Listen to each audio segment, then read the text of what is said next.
Today we have the 2020 Volkswagen Golf. This vehicle has done just under 89,000 miles. It has a manual transmission and a petrol fuel type. To the left of our steering wheel, we have cruise control as a feature, as well as our assist systems.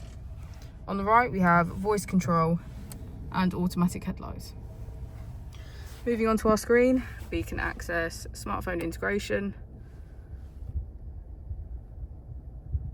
radio and media, navigation, our vehicle settings, app connect and users.